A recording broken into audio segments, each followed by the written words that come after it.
있는데요. 화면을 참고하십시오. 요한복음 1장 12절에서 13절입니다.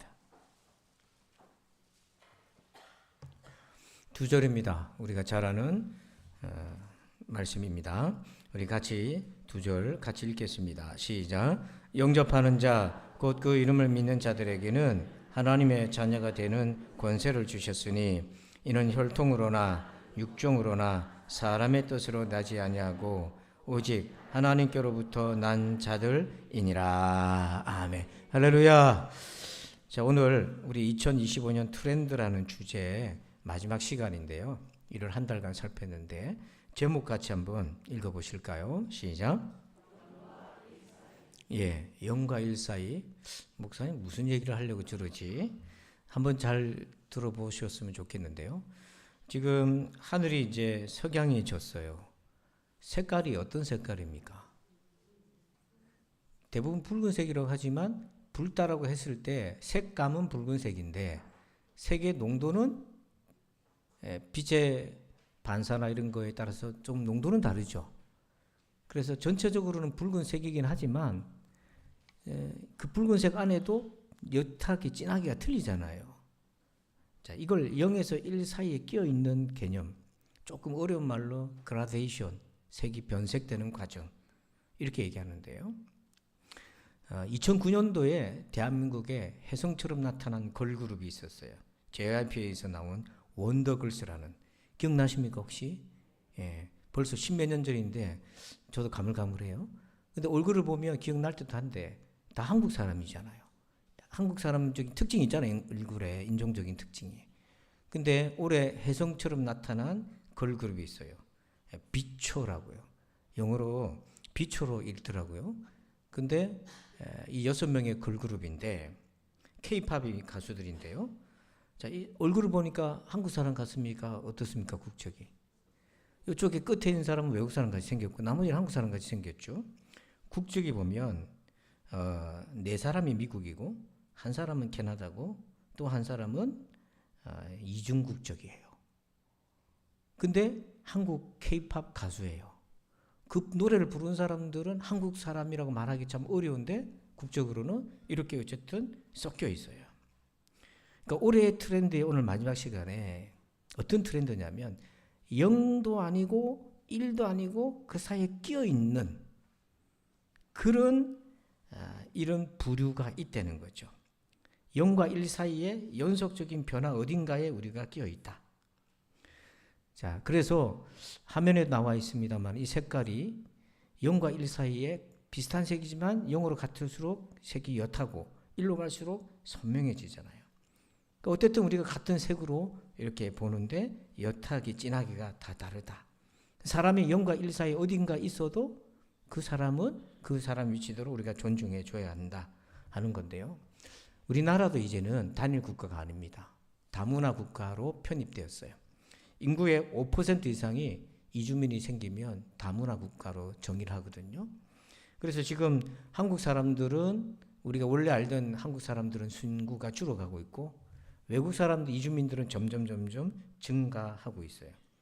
지금 우리 2025년도에 대한민국에 들어와 살고 있는 이주민들이 거의 300만 명에 육박하고 있어요.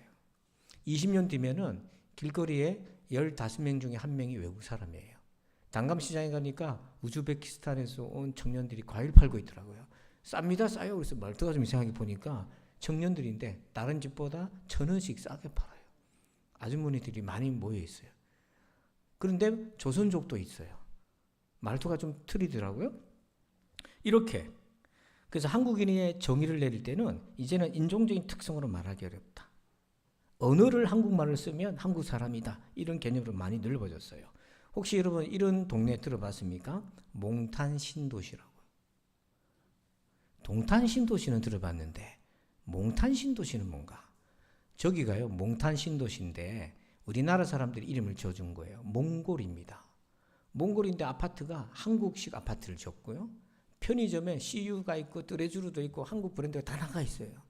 그래서 관광을 가신 분들이 여기가 한국인지 몽골인지 모를 정도로.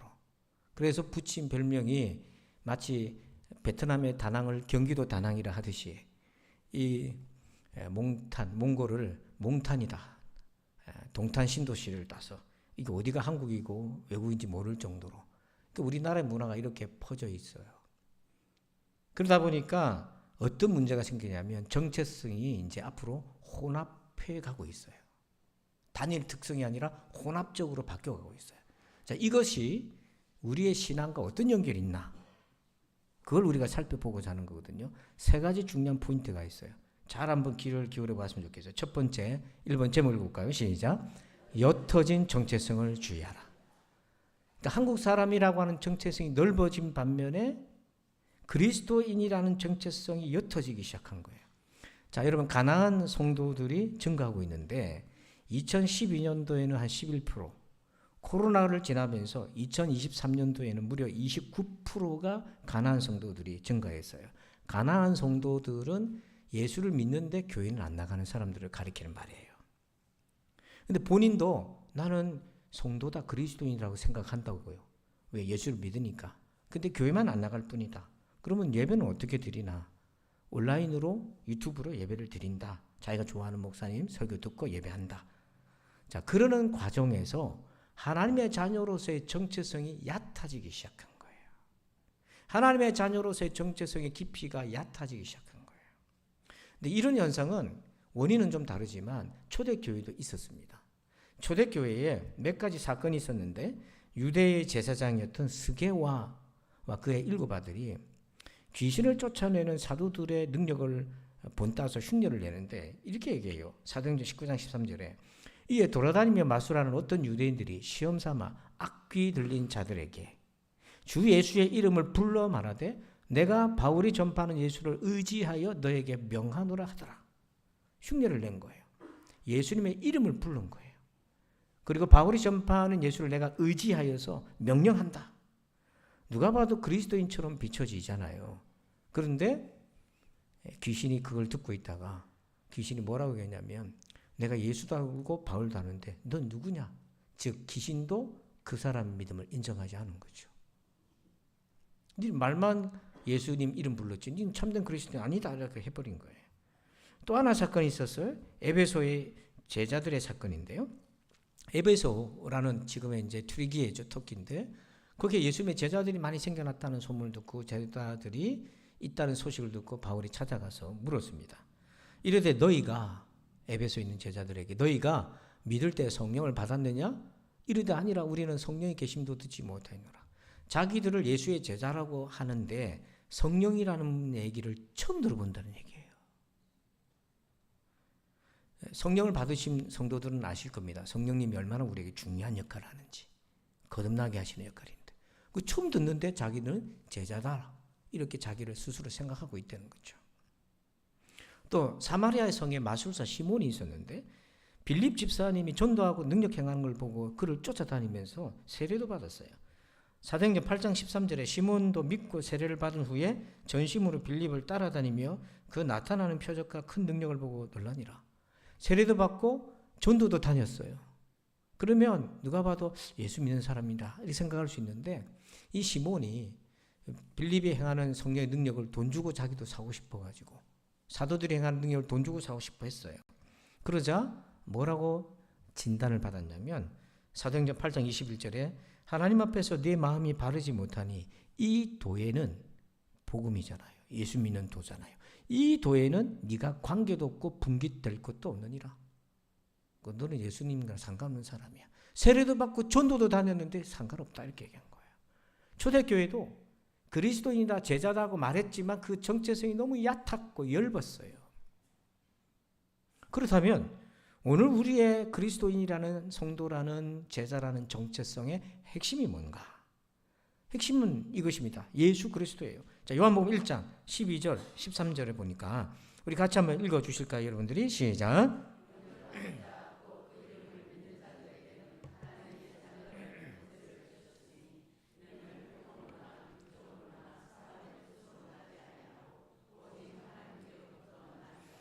아멘. 자, 12절 보면 영접하는 자 곧 그 이름 예수님을 그리스도로 믿는 자들에게는 다 예수님 이름을 불렀지 않습니까? 앞에 있는 사람들이. 근데 이름을 부르는 게 중요한 게 아니고 그 다음이 더 중요한데 그런 사람에게는, 진실로 믿는 자들에게는 하나님의 자녀가 되는 권세를 줬다. 여기서 하나님의 자녀가 어떻게 되는 건가? 13절에 이는 혈통으로나 육정으로나 사람의 뜻으로 나지 아니하고, 즉 유대인으로 태어나야 된다는 게 아니다. 그럼 이방인은 저와 여러분은 하나님의 자녀 못 되게 해요. 유대인만 된다면. 그게 아니다.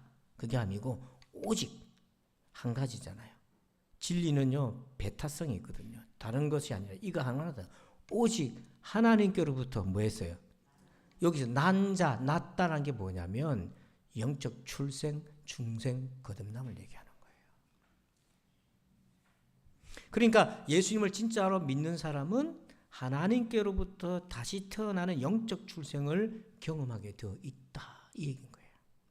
그래서 성경은 하나님의 자녀는 분명하게 나타난 세 가지 표지가 있어요. 첫째가 뭐냐면 하나님의 자녀는 예수님의 십자가와 부활을 믿는 겁니다. 십자가와 부활의 예수님을 믿는 거예요. 그리고 이 믿음이 분명하면 두 번째, 그 믿음의 확증으로서 주시는 게 뭐냐면 우리의 모든 죄를 용서해 주시는 거예요. 죄사함의 은혜가 있어요. 그 다음에 뭡니까? 성령 하나님께서 우리 가운데 임하시는 거예요. 그걸 성령 세례라고 얘기해요. 여러분, 예전에 세례는 침례였어요. 물에 들어가는 것이었어요. 지금 우리가 약식으로 하지만 원래 오리지널은 물에 들어가는 거죠.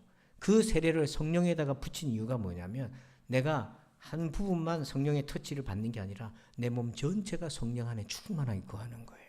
성령님의 사로잡히는 거예요. 이 경험이 있고요. 세 번째, 이게 중요하죠. 교회적인 정체성을 갖는 거예요. 이게 뭐냐면 나는 교회다라는 정체성을 갖는 거예요. 이게 중요한 포인트예요. 아마 이 부분은 가나안 성도들에게 굉장히 도전적인 거예요. 왜 그런가? 성경을 한번 볼까요? 고린도전서 1장 2절에 고린도에 있는 하나님의 교회, 여기에 하나님의 교회 안상홍 증인에서 요 구절을 가지고 봐라, 하나님의 교회가 여기 있지 않나 이렇게 우기거든요. 그 우기는 거잖아요. 교회는 다 하나님의 교회잖아요. 남의 교회가 있으니까 다 하나님의 교회지. 고린도에 있는 하나님의 교회 해놓고 교회를 설명합니다. 뭐라고 설명하냐면 잘 보세요. 곧 그리스도 예수 안에서 거룩하여지고 성도라 부르심을 받은 자들, 그 사람들이 교회다. 또 각 처에서 우리의 주, 곧 그들과 우리의 주 대신 예수 그리스도의 이름을 부르는 모든 자들, 그들이 교회다. 즉 성도는 자기의 정체성을 성도요, 그리스도인이요, 제자요 뿐 아니라 무엇으로 인식해야 된다고요? 교회다. 한번 따라서 할까요? 내가 교회다.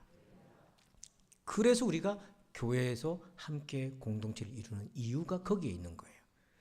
그래서 골로새서 1장 18절에 이렇게 얘기합니다. 그는 몸인 교회의 머리시라. 예수님은 몸인 교회의 머리시라. 우리는 예수님의 몸이라는 거예요. 몸은 다양한 지체가 연결되고 결합되어 있는 거잖아요. 그래서 영과 일 사이가 있고 중간 지점도 있고 희미해지는 이 세상 문화 속에 자칫 우리가 빠지기 쉬운 함정은 그리스도인의 정체성도 엷어지기 쉽다. 그리스도인의 정체성을 분명하게 해야 한다 하는 것입니다. 두 번째로 제목을 볼까요? 시작. 삶이 구별되는가? 자, 영과 일 사이에 다양한 성도들의 위치가 있을 거예요. 나름대로 자기는 일에 가깝다고 생각하시는 분도 있을 거고, 나는 예수님 믿지만 그래도 1회까지는 아니고 나는 뭐 한 2, 3 정도는 될 것 같고, 그렇게 다양하게 섞여져 있을 겁니다. 여기에 함정이 있어요. 우리의 정체성이 굉장히 지금 혼합주의적으로 바뀌어가고 있어요. 그게 무슨 말이냐면 그리스도인이라고 다 얘기를 하는데, 다 그리스도인이라고 얘기는 하는데 이 상태가, 위치가 다 다르다 보니까 삶으로 구별이 안 되는 거예요. 영도 그리스도인이고 영에 가까운 것도 그리스도인, 영이면 그리스도인 아니지만 영에 가까운 것도 그리스도인이고 일도 가까운 것도 그리스도인인데 중간도 그리스도인인데, 그러다 보니까 자칫 어떤 함정에 빠지냐면 구별이 안 돼, 삶으로. 그게 자연스러워지고요, 그게 당연하게 받아들여진다는 거예요. 론 사이드라고 하는 분이 연구를 했는데 이렇게 얘기합니다. 자료에 따르면 그들은 결정적 영역에서, 그리스도인들은 결정적 영역에서 믿지 않는 사람들과 전혀 구별되지 못한 채 살고 있다. 이 자료라는 게 어떤 자료냐면 우리 그리스도인의 삶을 데이터로 바꿨어요. 가정의 문제, 여러 가지 문제를 다 데이터로 바꿔서 보니까 예수 안 믿는 사람하고 차이가 없더라는 겁니다. 구별이 안 되더라는 거예요. 결정적 영역이라는 거. 도덕적, 가정의 문제, 이런 부분에서 데이터로 딱 검증해 보니까 예수 그리스도 믿는 사람, 안 믿는 사람 차이가 없어. 삶이 구별되지 않고 있다. 얼마 전에 최근 자료에 종교에 대한 호감도를 조사했는데 이 조사의 특징이 뭐냐면 비기독교인들을 대상으로 한 거예요. 그랬을 때 신뢰를 제일 많이, 호감을 제일 많이 받는 종교가 1등이 불교, 2등이 캐톨릭, 3등이 원불교, 4등이 개신교입니다. 왜 이런 것이 나타났나? 왜 이런 일이 나타났나? 우리의 삶이 그들의 눈에 볼 때 구별되지 않더라는 거예요. 가난한 성도들이 급증한 이유가 뭔가? 원인을 통계적으로 조사해 보니까 1위가 뭐냐면 1위가 뭐라고 되어 있습니까? 얽매이기 싫어서. 아마 여기 있는 분들 중에서도 얽매이기 싫어서 예배만 들어 가시는 분들도 들어 있을 수 있어요. 뭐 이해는 됩니다. 일주일 내내 일하고 바쁜데 교회 와서 예배 드리는 것도 힘든데 예배 드리고 빨리 집 와서 쉬고 싶고 바람도 쐬고 싶은데 교회니까 집사해라 뭐 해라 봉사해라 뭐 해라 새벽기도 나오라 뭐 해라 이렇게 하니까 많이 내 생활이 없어지는 것 같아. 그 두 번째 이유가 이제 교회에 여러 문제가 있어서. 근데 월등한 이유가 뭐냐면 얽매이기 싫어서. 이 말은 다른 말로 말하면 개인주의적인 삶을 살고 싶은 거예요. 즉 그리스도인으로서의 삶이 굉장히 옅어지는 거예요. 그래서 그리스도인 그러면 그냥 예배 드리는 사람으로 규정이 되기 시작한 거예요. 삶 속에서 나타나는 게 아니라. 우리가 0과 1 사이에 어디인가 위치할 수 있지만 우리의 삶은 예수님께로 가까이 가야 되는 거죠. 일로 가까이 가야 되는 거예요. 삶은 일로 가까이 가야 되는 거예요. 그거를 우리가 가르쳐서 구별된 삶이라고 해요. 그래서 베드로전서 1장 15절 읽어볼까요? 시작. 오직 너희를 부르신 거룩한 이처럼 너희도 모든 행실에 거룩한 자가 되라. 아멘. 빨간 글씨만 한번 읽어볼까요? 시작. 모든 행실에 거룩한 자가 되라. 이것만이 아니라 모든 행실에 거룩하다는 말이 뭐냐면 도덕적 완벽주의를 얘기하는 게 아니라 구별되게 행동해라. 즉 하나님의 자녀답게 행동해라 이 뜻이에요. 여기서 거룩이란 말은요. 이게 구별되다. 즉 예수 믿는 사람으로 구별이 되다. 그게 교회 다니는 거 구별된 것이 아니라 삶으로 구별되다. 그러면 우리의 구별성은 어떻게 나타납니까? 교인으로서의 구별성은 예수님이 아주 분명하게 말씀하셨어요. 요한복음 13장 35절입니다. 시작. 너희가 서로 사랑하면 이로써 모든 사람이 너희가 내 제자인 줄 알리라. 자, 무엇을 하는 걸 보면 예수의 제자인 줄 안다고 얘기합니까? 서로 사랑하면. 여기서 서로가 누구냐? 유대인과 이방인.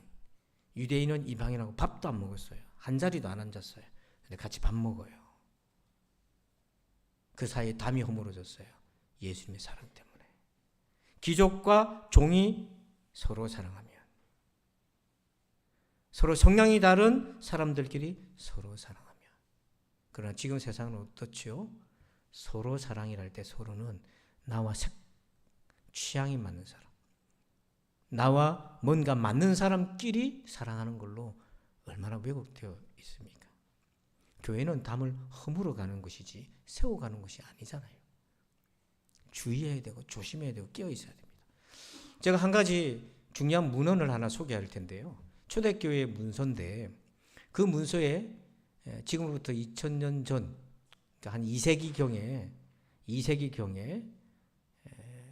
쓰여졌던 문헌에서 그리스도인을 어떤 사람으로 설명하는지를 제가 한번 쭉 읽어드릴 테니까 여러분들 한번 눈으로 꼭 한번 천천히 따라와 보십시오. 제목은 디오그네투스라는 사람한테 보내는 서신입니다. 로마서 고린도전서처럼 서신이에요. 제가 읽어드릴게요. 그리스도인은 나라나 언어나 의복 때문에 다른 사람들과 구별되는 게 아닙니다. 그들은 그들만의 도시에 사는 것도 아니고 이상한 언어를 쓰는 것도 아니며 특유한 삶을 사는 것도 아닙니다. 그들은 각자 주어진 삶에 따라 그리스나 다른 이방 도시들에 흩어져 살고 도시의 관습에 따라 옷을 입고 음식을 먹으며 삶을 영위합니다. 그들은 자기 조국에 살면서도 마치 나그네와 같습니다. 시민으로서 모든 의무를 수행하지만 외국인과 같이 모든 것을 참습니다. 다른 사람들처럼 결혼하여 아이를 가지지만 아이를 버리지 않습니다. 다른 사람들과 식탁은 공유하지만 아내를 공유하지 않습니다. 육신을 입고 있지만 육신을 따라 살지는 않습니다. 지상에서 시간을 보내고 있지만 시민권은 하늘에 있습니다. 그들은 주어진 법에 순종하지만 그들의 삶은 그 법을 초월합니다. 그들은 모든 사람을 사랑하지만 사람들에게 의해 박해를 받습니다. 그들은 가난하지만 많은 사람을 부유하게 합니다. 그들은 능력을 받을 때에 능력하는 자를 축복하고 멸시를 당할 때에 멸시하는 자를 존중합니다. 그들은 착한 일을 하는데도 죄인들처럼 벌을 받고 벌을 받을 때는 생명을 얻는 것 같이 기뻐합니다. 그들은 유대인에 의해 공격을 받고 헬라인들에게 의해 핍박을 받지만 유대인들과 헬라인들은 왜 그들을 미워하는지도 모른답니다. 이 디오고네투스 서신에 5장에 기록되어 있는 그리스도인에 대한 소개의 내용입니다. 오늘날 그리스도인의 이미지랑 얼마나 차이가 있는지요. 자, 마지막 세 번째입니다. 우리 제목 같이 한번 읽어볼까요? 시작. 극단적 율법주의를 경계하라. 자, 여러분, 영과 일 사이에는요 다양한 지점들이 있어요. 이 부분을 존중하는 태도가 필요합니다. 너는 왜 일이 아니냐? 너는 왜 영이 아니냐? 이런 획일적인 극단적인 거는 극단적 율법주의로 흐를 가능성이 굉장히 많고 서로 분열시키고 담을 쌓게 돼요. 자, 예를 들어 볼게요. 사도행전 15장 1절에 율법주의가 무엇인지 명확하게 기록한 구절이 있습니다. 어떤 사람들이, 이 사람들은 예루살렘에서부터 온 예수 믿는 유대인들이에요. 어떤 사람들이 유대로부터 내려와서 형제들을 가르치되 믿는 성도들한테 가르쳤어요. 너희가 모세의 법대로 할례를 받지 아니하면 능히 구원을 받지 못하리라. 이런 충격적인 얘기를 하는 거예요. 유대 예루살렘으로부터 온 예수 믿는 지도자들이 이방 지역의 예수 믿는 사람들한테 와가지고 뭐라고 가르쳤냐면 너희가 뭐하지 않으면 구원받지 못한다고요? 모세의 법대로 이방인들한테 얘기한 거예요. 할례를 받지 아니하면, 율법을 지키지 않으면 구원 못 받아. 이게 예수 안 믿는 유대인 입에서 나온 게 아니라 믿는 유대인 입에서 나온 거예요. 자, 여러분, 이 모세의 법대로 할례를 받지 아니하면 여기에 모세의 법대로 할례를 이 대신에 뭐가 들어가야 맞는 말입니까? 예수님이 들어가야 되는 거잖아요. 여러분, 예수 믿고 구원받는 거잖아요. 그래서 여러분, 할례, 유월절, 절기, 유대 문화 이런 거 우리 안 지키지 않습니까? 그런 차원에서 지키는 게 아니잖아요. 그러면 예수는 어디 갔는데? 예수는 어디 가고 그 자리에 할례가 들어와 있나? 율법이 들어와 있나? 여러분, 많은 그리스도인들이 이렇게 주장한 경우가 흔해요. 이게 율법주의입니다. 자, 여러분, 한번 볼까요? 표를 하나 보면 퍼센테지가 있어요. 구원의 퍼센테지가. 예수님이 몇 퍼센트? 58%. 할례는 몇 퍼센트? 절기는 몇 퍼센트요? 11조는 몇 퍼센트예요? 이런 식으로 구원받습니까, 우리가? 예수 58%, 할례 20 몇 프로, 11조 10% 이렇게 해가지고 구원받는 거예요? 자, 구원은 어떻게 받는 겁니까? 오직 예수 몇 프로? 예, 왜 예수를 예수라 말하지 못합니까? 오직 예수 몇 프로? 거기 왜 다른 게 끼들어와요? 거기에 예수 100%인데 이것도 그러면 그게 율법주의 가는 거라니까요. 틈을 주는 거라니까요.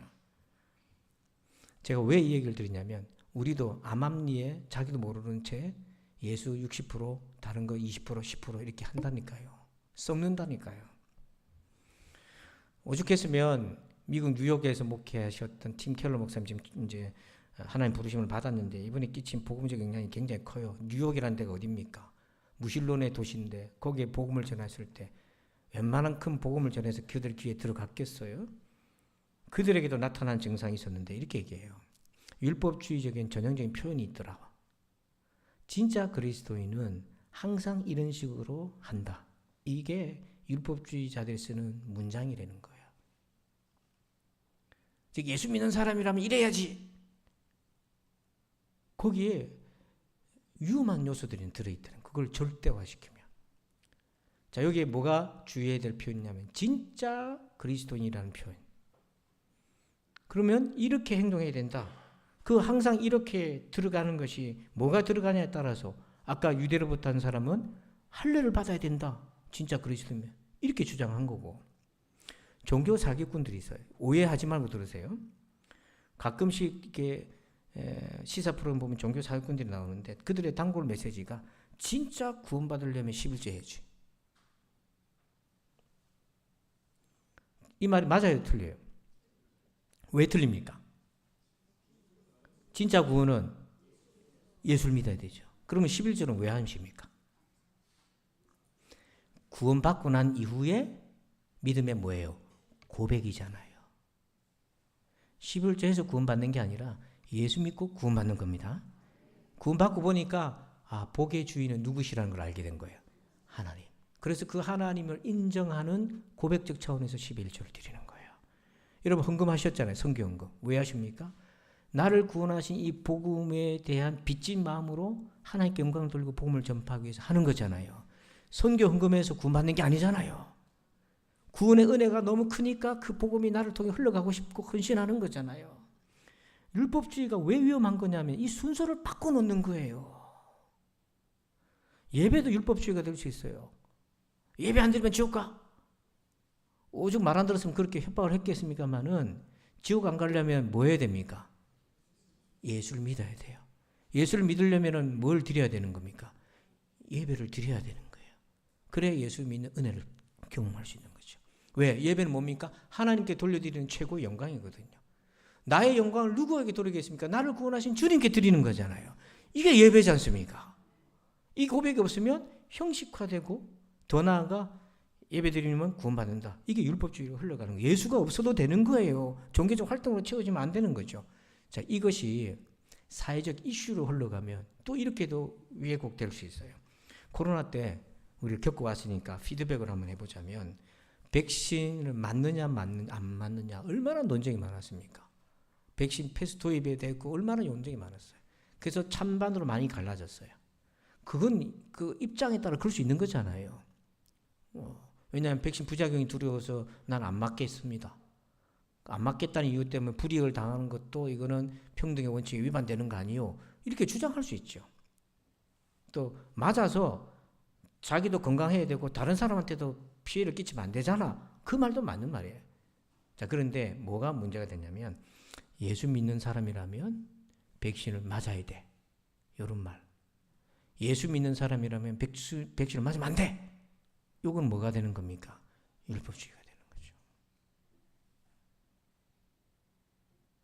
예수를 믿고 백신을 맞겠냐 안 맞겠냐는 이 믿음과 그 백신에 대한 지식과 세상에 대한 자기 지식과 경험치가 섞여져서 신념이라는 게 만들어지는 거거든요.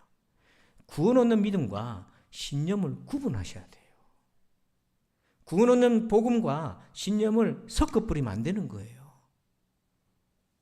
그러면 서로 왜곡하고 담을 쌓게 되는 겁니다.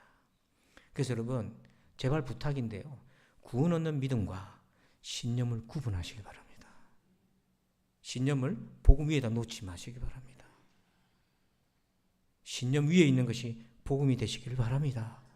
그래서 우리가 0과 1 사이의 구원의 본질 외에 0과 1 사이에 세상 살아갈 때 다양한 지점이 있지 않습니까? 그거를 여기가 절대라, 기준이다 잃어버리면 나머지는 다 잘못됐다는 거잖아요. 이게 위험한 거예요. 다시 말해서 예수 믿고 거듭난 신자로 교회를 섬기며 살아가지만 세상의 여러 이슈에 대해서는 0과 1 사이 어딘가 다양하게 끼일 수 있다는 거예요. 그거를 좀 이해하고 존중하자. 자, 여러분 구원 얻는 믿음은 예수인데 신념은 아까도 말했지 내가 세상을 이해하는 이해력의 정도, 성경을 이해하는 이해 수준의 정도, 살면서 내가 경험했던 경험치의 정도 이런 것들이 섞여서 형성되는 거거든요. 때문에 예수를 믿어도 신념 체계가 다를 수는 있어요.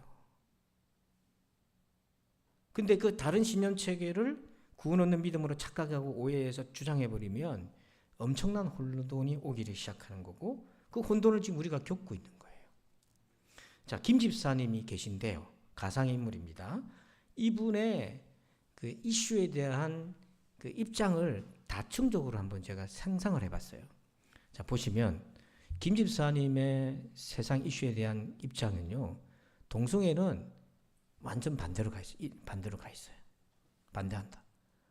근데 복지는 가난한 사람들의 혜택이 많이 돌아갔으면 좋겠다, 확장하는 쪽으로 가 있고, 인권도 중요한데 그보다 하나님의 주권이 더 중요하다고 생각한다.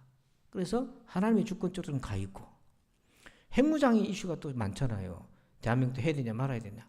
그래도 우리가 전쟁을 겪고 참혹하면 아는데 할 수 있으면 전쟁을 피해야 되는 길을 가는 게 맞다. 앞으로 어떻게 바뀔지 모르지만 그래도 핵무장은 반대하는 쪽이 좀 더 가깝다. 자, 여기서 다른 이슈들이 다 많은데 단일한 이슈가 아니라 다층적인 이슈고, 이슈마다 입장이 위치가 틀리잖아요. 그거를 하나만 딱 떼가지고 당신 이렇지 할 수 없다는 얘기인 거예요. 그렇게 왜곡시키면 안 된다는 얘기예요.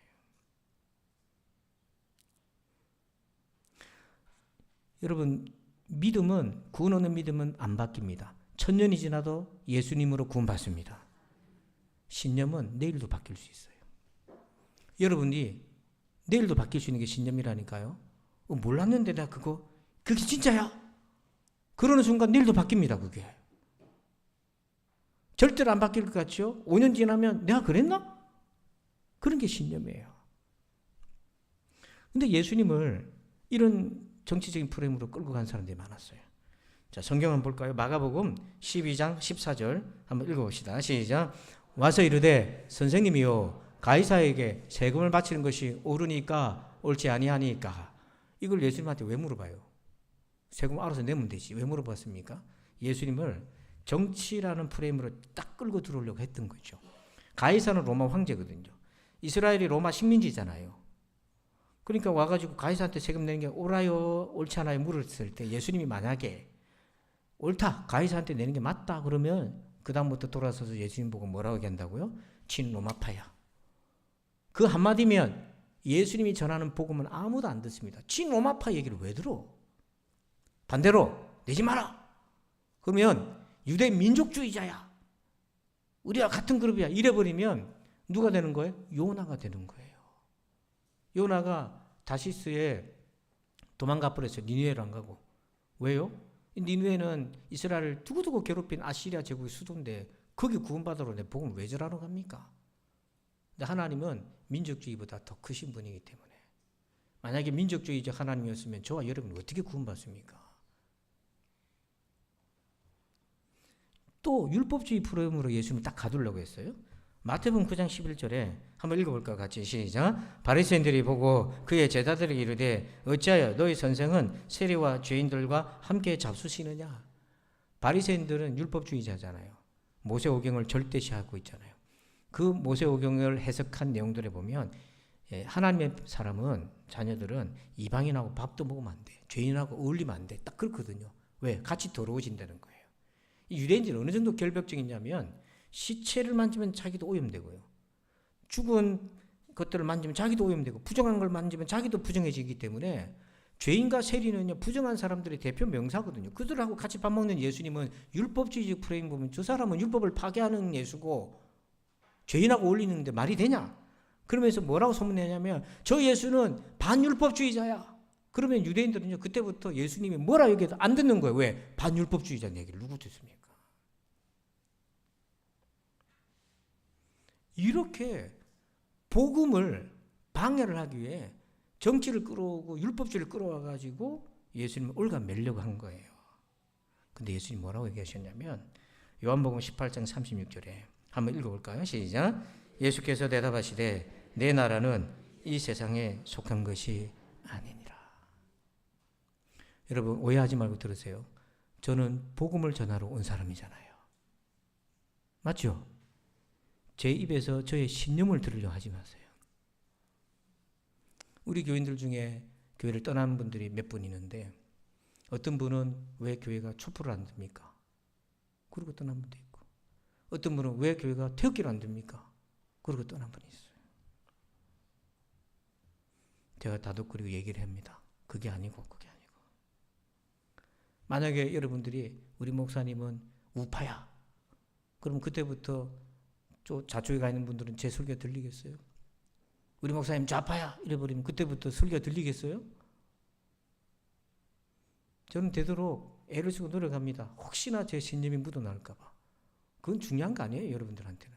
복음이 제일 중요한 거지. 그래서 예수님이 이렇게 얘기했잖아요. 내 나라는 이 세상에 속한 것이 아니다. 그리고 빌립보서 3장 20절에 그러나 우리의 시민권은 하늘에 있는지라 거기로부터 구원하는 자 곧 주 예수 그리스도를 기다리노니. 땅의 시민권을 갖고 있지만 우리는 궁극적으로 하늘의 시민권이 있고 우리는 구원을 바라보는 사람이다. 그래서 여러분 땅에 살아서 땅의 이슈들을 예민할 수밖에 없지만 거기에 매몰돼서는 안 됩니다. 하늘의 시민권자 우리의 구원을 바라보시길 바랍니다. 제가 이 말씀을 드린 이유는 뭐냐면 지금 한국 교회 전반적으로 사회적인 이슈가 복음을 덮어버렸어요. 그러다 보니까 나눠져 버리는 거예요. 병 들어가는 원인이 됩니다. 복음과 이슈를 동등선상에 두서도 안 됩니다. 우리의 가장 최종적 권위는 복음인 것입니다. 예수 그리스도인 거예요. 혹시나 이 말도 오해가 될까 봐 조심스럽지만 여러분 이 세상 우리 트렌드니까 성경적으로 재전봉해 보는 작업인데 2025년 주요 트렌드가 있는데 해마다 연말이 되면 제가 이제 그 공부를 하면서 이걸 어떻게 정리해서 나눌까 고민하다가 4가지를 뽑았어요. 예가소 기억나십니까? 예민하고 까다로운 소비자. 그래서 교인들도 예민하고 까다로워요. 그래서 좀 자기 중심적으로 돌아가길 원해요. 그러나 공동체이기 때문에. 그 말씀드렸고 아부하는 뭡니까? 아주 보통의 하루. 별일 없었으면 좋겠어. 너무 세상이 시끄럽고 겁나. 근데 교회는 아부화도 있지만 뭐도 있다? 소화도 있다. 아주 소란스러운 때도 있더라. 왜? 죄인이니까. 3번째 무해함. 인형 키링 들고 다니고 주변에 액세서리 붙이고 막 반려견 이뻐하고 하는 이유가 뭐냐면 세상이 너무 위협적이야. 겁이 나. 심리적인 안정감을 얻고 싶어요. 근데 말씀드렸죠. 죄를 안고 누군가에게 심리적 안정감을 줄 수 없어요. 뭡니까? 영적 안정감. 하나님께로부터 안정감을 얻어야 된다 말씀드렸어요. 그 오늘 마지막 4번째 트렌드가 0과 1 사이에. 색은 붉은색이지만 그 안에 여러 층이 있더라. 자, 이걸 어떻게 받아들일까요? 적용할까요? 첫 번째, 1번째 물어봅시다. 시작. 옅어진 정체성을 주의하라. 이제 너도 나도 한국 사람이 될 수는 있지만 그리스도인은 분명히 정체성을 가져야 된다. 2번째 뭐예요? 삶으로 구별되라. 한국 사람도 이제 대만 음식 좋아하고 스테이크도 좋아하지만 우리 그리스도인의 삶은 구별되어야 된다. 복음에 합당하게. 그리고 3번째 뭡니까? 극단적 율법주의를 경계하라. 함께 어울려 살다 보니 다양한 이슈들이 있지만 그보다 더 중요한 것은 뭐예요? 복음이신 예수 그리스도. 그 자리를 넘보거나 내어줘서는 안 된다 하는 것을 살폈습니다. 여러분 오늘 이 말씀을 한번 쭉 생각했으면 좋겠고요. 그래서 우리가 복음이신 예수로 우리 교회가 이 서로의 담이 무너지고 한 형제 자매가 되는 값진 공동체가 되길 주님의 이름으로 축원합니다. 아버지 감사합니다. 세상이 예측 불가능할 정도로 급변하고 있습니다. 인공지능이 쏟아져 나오고 기술 세계가 앞으로 어떻게 달려갈지 알 수 없고 국내외 정치회와 모든 것들이 급변하는지라 예측했다가도 또 생각을 접어야 되고 그러는 과정에서 많은 개개인들은 혼돈스러워하고 불안해하고 예민해져 가고 있고 또 삶의 무거운 짐들을 안고 있습니다. 우리 사랑하는 부산전 성도들을 위로하여 주시옵소서. 그 가운데서 길을 잃지 않게 하시고 오직 예수 그리스도를 붙들게 하여 주시옵소서. 그라여 주님을 더 가까이 하여 땅에 살지만 하늘의 시민권자로서 오늘의 나의 문제, 세상의 문제를 보게 하여 주시고 대한민국에 살지만 하나님의 나라의 백성으로서 이 나라의 문제를 보게 하여 주시옵소서. 감사하며 예수님의 이름으로 기도하옵나이다. 아멘. 자, 우리 다 같이 자리에서 일어나실까요? 교회 사명을 같이 한번 선포하겠습니다. 우리 부산진 교회 사명을 함께 선포합시다. 부산진 사명, 내가 주께로 이웃을 주께로. 자, 2025년 부산진 목표, 강한 사람, 강한 부산진 교회. 아멘. 우리 좌우로 명절 하나님의 은혜로 잘 보내시길 바랍니다. 한번 인사할까요? 아멘. 자, 감사합니다. 혹시 이제 나가실 때 우리 성청에서 우리 의신이가 성청 회장이 되었는데 기도 제목하고 소개하는 브로셔가 있어요.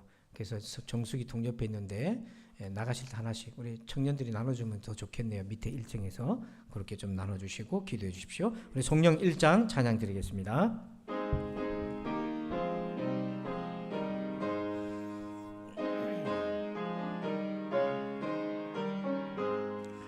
만복의 근원 하나님, 온 백성 찬송 드리고 저 천사여 찬송하세.